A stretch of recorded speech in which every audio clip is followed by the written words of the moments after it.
Welcome back. So by this point, you've been observing and interrupting that negative self-talk, and you've been installing your statements of truth, speaking as the true you, noticing what you're saying. And you've probably already found yourself starting to feel a little bit more empowered. Maybe your external language is changing too, but today is all about upgrading your language, the way you speak out loud, empowering the way you speak about yourself, the way you speak to others. This is one of my absolute favorite days, and I think this is when you start to really start feeling that momentum building. I'm hoping you're feeling a shift already, but you haven't. As you start integrating the lessons from today, you should start to really feel those changes happening. So what we really want is a global upgrading of all your language, speaking about yourself, placing yourself in a position with more respect, more power, more, not respect like, oh, towering over other people, but just in the way that you respect yourself. There's those people that we see in life. There's just something about them. They're not scary or, mean or fearful, but they just command respect. And we want to bring some of that into our own way of being, our own way of thinking. It starts with how we speak, how we manage ourselves. And we want this to happen all over the place, but I find that there are 4 phrases that kickstart this for everyone, and then it kind of just creates a ripple effect. So, number 1 is stop saying sorry. You're going to replace sorry with thank you. Replace sorry with thank you. What I mean by that is, oh, I'm sorry for being late. No. Thank you so much for waiting for me. I really appreciate your time. When someone holds the door for you, and instead of squeaking through and being like, oh, sorry, holding it and saying, thank you so much for holding that for me. Maybe a friend expresses to you that you hurt their feelings or something they don't like, and saying, oh my God, I'm so sorry. Say, thank you so much for bringing this to my attention. I really value our friendship, and I value open and honest communication. I would never want you to feel that way. Maybe someone, a coworker or a boss points out a mistake that you made at work. Oh, I'm sorry. Thank you so much for bringing this to my attention. I'll be more mindful next time. And you can feel in that language, it's not just about changing the word. It's kind of, instead of diminishing yourself and going, oh, I'm small, but saying, no, I'm holding my space. I'm holding this energy. And you might say, well, is there some time that I ever can say sorry? And of course, if you've deeply hurt someone and you know that you're in the wrong, that's the time to say sorry. And you can always use your discernment. We're going to learn more about discernment later, but you can always use your discernment. Is this the right time for this? You are there as the dynamic, sensitive human that you are in a situation. You know when it's the right time to use something or not, but again, normalizing this to yourself, it might feel unfamiliar, it might feel abnormal at first, but you're going to make this your normal way of operating. So think of another situation, maybe a situation you find yourself in daily, where you're saying sorry, and you can change that and say thank you.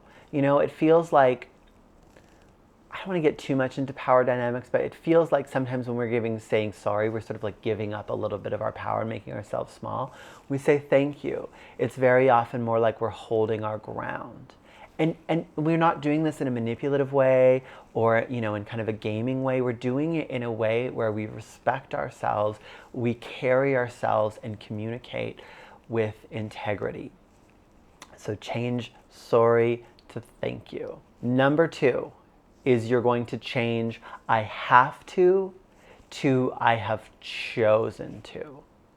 So if you're, saying, oh, I have to go to the gym later. I have to go to the gym later. I wish I didn't have to.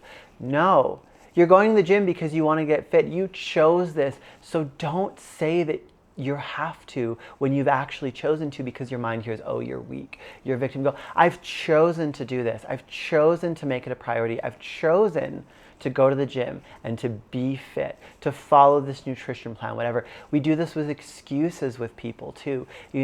Someone will say, oh, can you come to my event on Friday? And we'll go, oh, I wish I could, but I can't. I have to go to this thing, or I have to do this, or I have to work on my business. That's not true. You've chosen. And so say that. You know, the thing is, when we make excuses, we go, oh, I have to do this other thing. I'm sorry, I wish I could come. People can sort of see through that. And even if it's not that transparent, you know, they try to find solutions for that problem.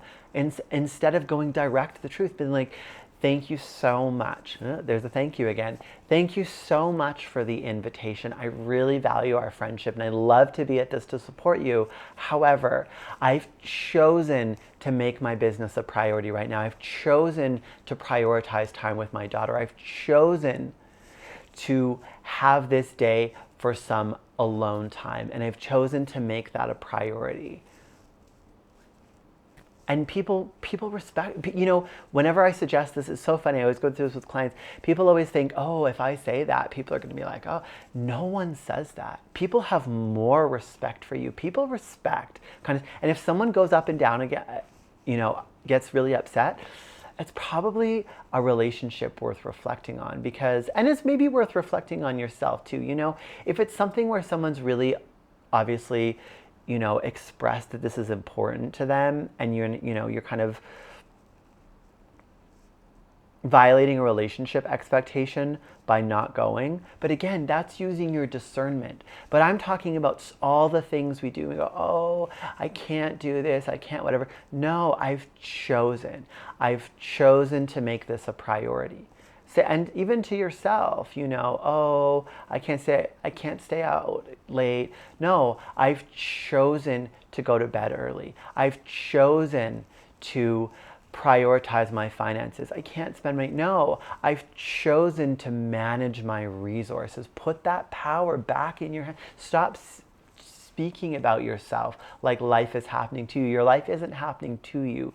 Your life is happening for you. So speak that way. Number 3 is changing I can't to I can or how can I. So when we describe what we can't do, our mind works to make that real, and then it looks for proof. The sciencey people would say your mind is trying to make reality out of the program. So when you say, you know, I can't be a mom and be fit. I can't be a business owner and cook and eat healthy for myself. I can't, you know, do anything, whatever it is you're describing that you can't, change that to I can or how can I? How can I be a mom and also prioritize my fitness and health? How can I run a full-time business and also eat healthy? Because the thing is that's amazing about your mind is when you ask for solutions, when you look for solutions, you always find them. You know, I can't afford to go on that trip. How can I afford? How could I make some extra money to go on that trip? And I've talked about this before, but we've all had a time in our life where we get determined to do something. Maybe it's go on a vacation, maybe it's date someone, maybe it's do a training, maybe it's have a toy like a car or a video game. And there was absolutely no way to do it, but then we found a way because we got determined. And that didn't start by describing why you can't. It started by asking yourself, how can I? How looks for a solution. I can paves a road. I can't builds a wall. So don't describe why you can't. Start asking. And you might even reflect on things like, oh, I could never do that. I could never make that. Start being, could I? If I did, and just play a game, you know, play a game with yourself. Well, if I did do that, if I was going to be a millionaire, how would I go about that? If I was going to leave my job and start my own business, how would I go about that? If I was going to have an amazing family life, if I was going to live with balance, if I was going to be fit and healthy and wealthy and live with joy, how would I do that? Start asking yourself that question, because when you ask, your mind really will, and you will find solutions. And finally, this is a big one, changing the words I don't have time or have time to making time. Because the truth is, none of us have any time. We only make time, and we all make time for the things that matter to us. So don't say, I don't have time for that. I wish you could do this, but I don't have time. Oh, I'd love to go for coffee with you, but I don't have time. No. You're making time or you're not making time. Again, putting the control back in your life, in your language. So saying, doing this course, I am making time for this. I am making 20 minutes a day for that full month to do this. There's no such thing as I am making the time. I am making the time for friendships. I am making the time to spend an evening with my spouse every week. I am making the time to go to the gym 3 times a week. I am making the time to read. And you can do it. I'm not making the time. If someone's asking you to go out and you don't want to, again, saying, it's kind of back to that, what I've chosen to do is the same thing here. I've actually chosen to prioritize my time and to make time for these other things. And the thing that I had to take out was some social time. So I appreciate you, if you need something, I'm here. But unfortunately, I've chosen not to make time for drinking this week. I've chosen not to make time for going out this week. I've chosen not to make time for going to this parent-teacher conference where I know that nothing will get done and it will feel like nails on a chalkboard listening to everyone. Obviously don't say that out loud, that's just me being facetious. But you get what I'm saying, right? So say I've made time for this, I haven't made time. Stop saying you haven't had time. You make time, we all make time for the things that matter, the people that matter. And so start making time for yourself and for the things that matter and the people that matter to you. So I hope that you've enjoyed this. And again, it's not just about these 4 phrases. These 4 phrases kind of jumpstart this way of being empowered. And you'll find, we all speak differently. There's people that are taking this course from all over the world, in all kinds of different walks of life. So you've got to sort of take the philosophy behind this, and you've got your inner self-talk now, you've got some powerful statement shifts, and you just kind of start to see what it's like to manage yourself, to speak, to operate in a more empowered way. And I think you're going to find that's amazing. And just like asking, how can I take this deeper? How can I implement more of this in my life? You're the one that's going to find the way to make all of your language empowered. But it starts with those 4 phrases. So changing sorry to thank you, changing I have to I have chosen to, changing I can't to I can or how can I, and changing I don't have time to I am making time or not making time. I know that this will be amazing for you as it has been for so many of my clients. Thank you for joining me today, and I will see you tomorrow.